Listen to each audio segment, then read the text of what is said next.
With another Clash of Clans video today. And today I want to talk about our previous war, and I'll go a little bit into our current war because I think there's kind of something funny I have to show. But currently our win streak is at, I don't feel like counting that up, 7. And I showed the last war where we got a perfect, and then this war ended up being super close. And I think I was talking about how the number one still had a couple of attacks left. They were number 1 and 3, and they both tried to attack Ben, which was our number one guy, and both didn't surpass the percentage that the number 2 guy got, which was only 75%. And I think we got kind of lucky, to be honest. So I'll show this attack quick. This guy's going in with the new meta attack strategy, actually, which is the Root Riders and Valkyries. And I don't know, I've heard about this a little bit, and I heard that it's pretty powerful. So he's going to sneaky goblin out the town hall, which is pretty free, to be honest. That's kind of not even fair. But I wonder how he only got 75%. So clears out a little bit of a funnel there. Goes in with the Root Riders, Battle Drill, Warden. Okay, he goes in with everything. And just kind of a spam attack. Let's see what he does here. So the Clan K Hustle gets pulled, and I put in an Ice Hound, and I wonder if that's actually what made the difference in this attack. So the Ice Hound, it only attacks one troop and makes them slow, which is kind of bad. It doesn't really do anything. But the good thing is that it makes all the air attacking troops like pretty distracted. So the Queen's just going to be shooting at it for a while, and hopefully we'll start shooting at a wall if it gets far enough away. But also when it pops, it does a little mini freeze spell, and also the lava pups, or the ice pups, do little freeze spells. Oh, and it was just enough to get the Queen to get killed by the single Inferno. And he's about to cross the 50% threshold, and he even used the Warden ability, then the King ability, so the King's invincible for the time being. But it still looks like it's going to be a fail, yeah. So he only gets 75%, or whatever, 73, I don't remember. But yeah, not the strongest of attacks. He does have really high level rage gems, and he uses the frozen arrow. The frozen arrow almost, I don't even think is that good based off what I've been seeing. Oh, and these ice pups are still surviving. Wow, yeah. So that clearly just showed that the Ice Hound really did a lot of work on this base. Usually we're between using Ice Hound or super minions on defense, but yeah, it ended up working out pretty well. And then our guy Ben went in, and then I went and did my attack on this base because he only got like an 81%, and he used just mass Root Riders, and then I went in with a Super Archer Blimp, just because you want to try like 2 different attack strategies on a base if you can. And I guess I popped it kind of early there on purpose. I guess that was a spot that I wanted to get to. And I think at this point I started to use the 2 goblins with the sneaky archers, and the 2 goblins kind of just got stuck there too, which was kind of annoying. So I had to delay the clone spell for a little while, and I think that's honestly why this attack didn't go through. As of recently, I've been swapping that out for. So yeah, I ran out of invisibilities, and we didn't even get the town hall or the poison or anything over there. Ideally, we could have gotten more value. I think I should have probably just dropped it so the blimp ended right there. But yeah, then I just go in with the Hydra attack, which is dragons and dragon riders. And I'm forced to pop the Warden ability pretty early because I'm gonna run into the town hall, and I want to get the 2-star. And yeah, this attack isn't too smooth, but I really think I could have been able to 3-star it. But as you'll see in the current war, so let me fast forward here, but a similar thing happens in the current war that we're in. So the Queen goes down to the double cannon, and that dragon just picks up an extra couple percent for us to actually get the win. So in this war results, we won by not even 0.2 something percent. 0.26%, and it was literally just because we got 83 and they got 75, which is as close as I wanted to get. But in the current war now, so our number 1 guy is now Guardy, me, and then we have some people down here, and this Andrew guy is really strong at attacking. I almost think he should take another shot at number 1, but that guy Ben, who was top in our clan, actually left. He said he would give our clan a chance for a week and see. Oh, so it says I'm the highest town hall, whatever, and see how it is and everything, and see how active it was. And he left, and he was like, "Thanks for letting me stay a little bit, but I'm gonna like go. I'll keep the clan bookmarked." But I appreciate that at least giving us a week and an actual shot to see if it was a good fit. But clearly it wasn't for him, so he's on to bigger and better things. And now it's just back to the old squad of just me and Guardy up top, and we got a couple people down low and everything. But our first attack that I went in with was on number one, and me and this Andrew guy were talking to see if we should just plan. Oh, before I get into this attack, actually, if we should plan to save, if me, Guardy, and him should all, and GHS should all save an attack for number one, because if we look at the enemy team's war log, they haven't really gotten any perfect wars. They did 7 days ago. But it looked like that other team was absolute ass. They only got 23 stars, Indian Clashers. But they don't perfect war too frequently. Like that last one, they only got 86, 74, 87. If we're getting 89, that might be good enough. And it happens that I happen to get the exact same result. So I started the war on my time zone in the morning yesterday. So as soon as I woke up, it was the start of the war. And I was like, hey, let's go in here quick with the Super Archer Blimp and hopefully secure the war from day one so that they don't all have to waste their attacks. But I got super unlucky there. So I dropped the Lava Hound onto the air defense to tank for a little bit. And I was hoping the Blimp would get on top of the scatter shot so I could take out the Town Hall and Eagle and maybe Monolith to take out the Rage Tower, all this stuff here. But it got hit with a black air bomb and died instantly. It only got like 2 tiles further than the Lava Hound, which is pretty disappointing.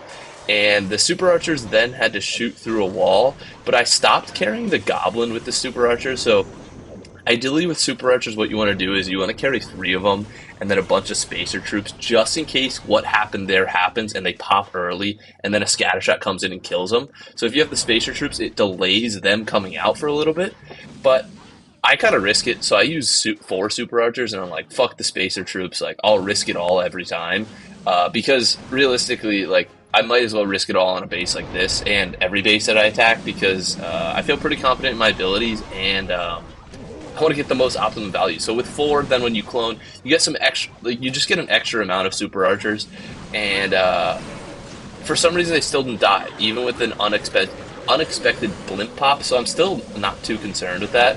And I popped the Queen ability to shoot the arrow through the Town Hall to activate it early, so hopefully the Dragon Riders and Balloons get to it. But my mistake here was kind of charging through the Town Hall. I wish I almost like took it out and then the troops went around, but what happens is the Warden goes down. And when the Warden goes down, you lose the Life Aura, and I was like, oh, this isn't going to be a 3-star. It's probably not even going to be a high percent 2-star. And I wish so there were like holes in this base here. I wish I just dropped the Blimp just a little bit like right here, and then it would have, on this little gap, then it would have popped right there, and it probably would have been a way better spot, but how was I supposed to know a Black Air Mine was going to pop the second it passed the Lava Hound? So I do have actually a lot of dragons going in here, but against a Monolith and all these backside battle builders, there isn't really much of a chance anymore. And if you didn't notice, my giant arrow now is actually fully maxed for the game, so it does a lot of damage, and I'm not really sure if I got too much value with it on this base. I do want to look at the stats, because I wonder if I can actually take out a fully maxed builder's hut there. So then the Queen, so this is the thing, without using the frozen arrow, you actually can't get through the enemy king, even with both healers and the unicorn and everything. But yeah, I ended there at 83%. Our guy Andrew was saying that he would do a possible... Oh, actually the base changed from when we were strategizing before. I didn't even notice that. But yeah, the Ricochet Cannon and Archer Tower are in very flame-flingerable spots. But I think we should honestly leave this base at 83%. And like I was saying, I want to look at the Giant Arrow stats. I want to show that off a little bit. So projectile damage, 1,950. And the Builder's Hut is 1,600, 1,800. So ideally, I would want to shoot it through the Builder Huts, and I honestly should have done that. And who knows? Well, I didn't have enough to carry through the backside, and I don't have my king either, so it ended up not working out. But then I went in on... wait, let's see what the enemy is attacking here. Nobody high up. Yeah, it doesn't matter. But then I went on number two here, and I was like, hey, I feel pretty confident that I can three-star this base, and then it'll force Scar to attack number three, and if he wants to save an attack, he can. If not, number four, and force us to go further down. But I saw there was a gap in this base here. I don't know what's with their bases that they have here, so I dropped in all five of my balloons and a couple of dragons just to clear it out. I was like, that's a free Eagle artillery. So I planned for the blimp to pop right there, and it happened to look really cool right before the air sweeper blow goes. That's like how pros usually do it. And my life is so much simpler swapping out those goblins, those two goblins for one wall breaker, because the wall breaker is just never going to get cloned. Like, it's just going to run into a wall and blow up and kill itself, instead of the goblins like just tapping at a wall if you set it at the wrong spot. So yeah, the Super Archer Blimp is actually way easier now. And this was such a crazy Super Archer Blimp. All the archers survived, killed all the defenses around, and then they do some work on the ice golem there. So they're all still surviving, and I'm going to start the attack. So there's no Eagle artillery, so there's no threat to me dropping all my troops. But I'm like, I'll just let these dragons clear out a little bit, because I had a lot of time left, and I was like, I know this attack strategy doesn't take that long. At most, you want to have like, or at little, you want to have like a minute 30 left before you start your attack. And I think right as soon as I started my attack, there was like 2 minutes left. So I was like, I'm going to finish with like 30 seconds left. And the Super Archers almost fully take care of the lava pups there too. And another mistake I did, I guess, again, is I charged right through the Town Hall. But my goal is to charge right through the Town Hall and use the Warden ability, so I don't take the Town Hall beams or the blast. But I keep forgetting that the Town Hall poison is a thing, and I wish I could almost just like go around it a little bit, like almost attack it from like the east side ish. But it's kind of hard because I had to take out those buildings on like the southwest side first. So I mean, it didn't really matter, and then I dropped the queen up top for cleanup because I was like, fuck it, why not? And I forgot the expo was on ground, so it was just attacking her the whole time. But it ended up not even mattering because I had both healers with the queen with her healer puppet. And I made pretty easy work of this base as the number two guy.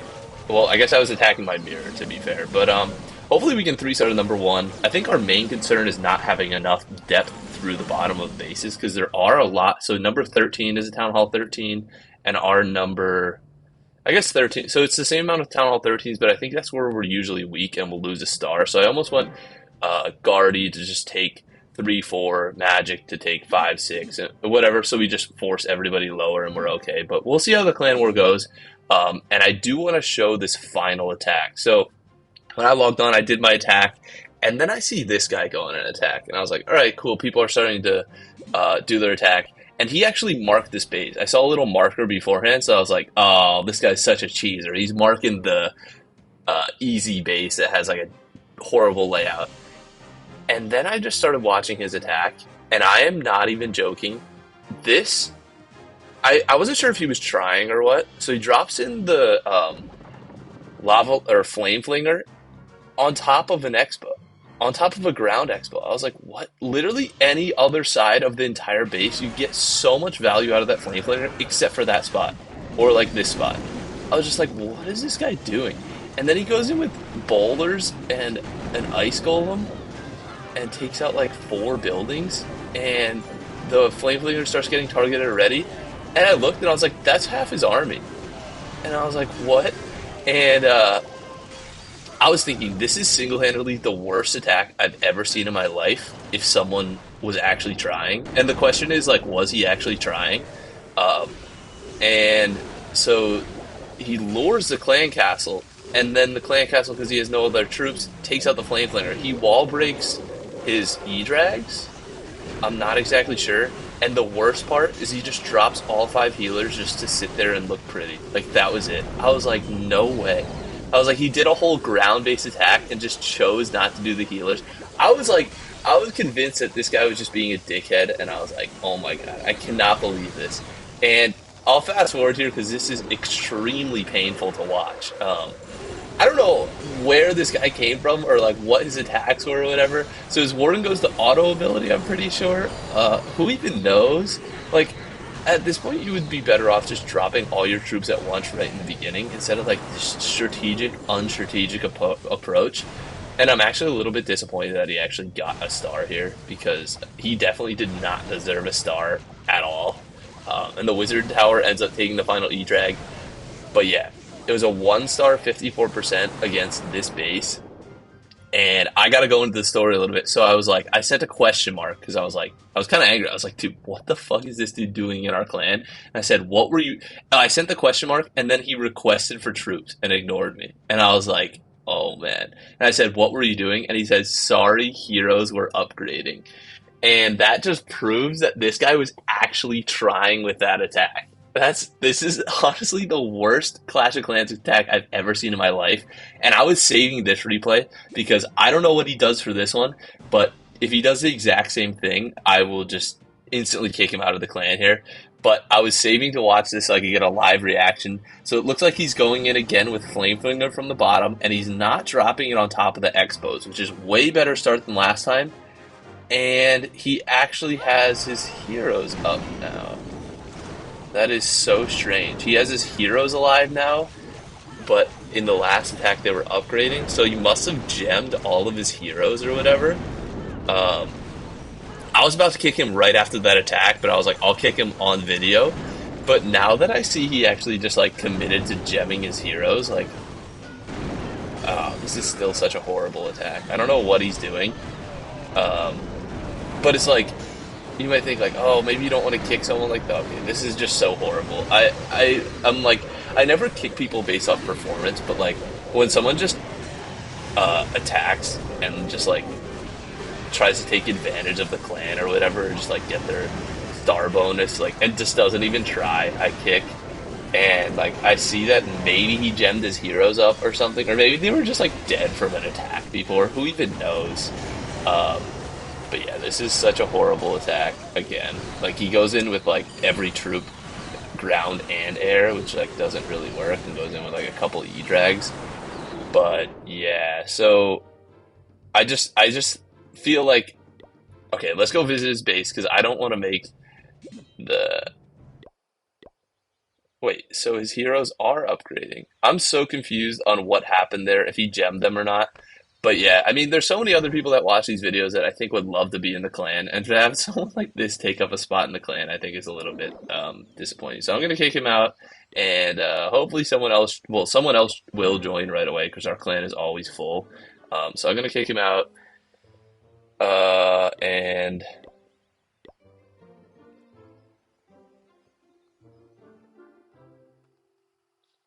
all right, and then I always got to give a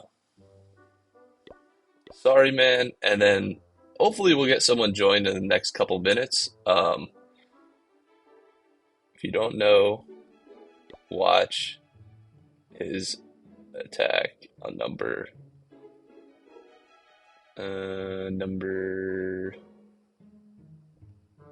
21. All right, well, I want to show that on video to show what types of people are actually in this clan sometimes. But yeah, hopefully you guys enjoyed the video, and I will see you in the next one. Peace.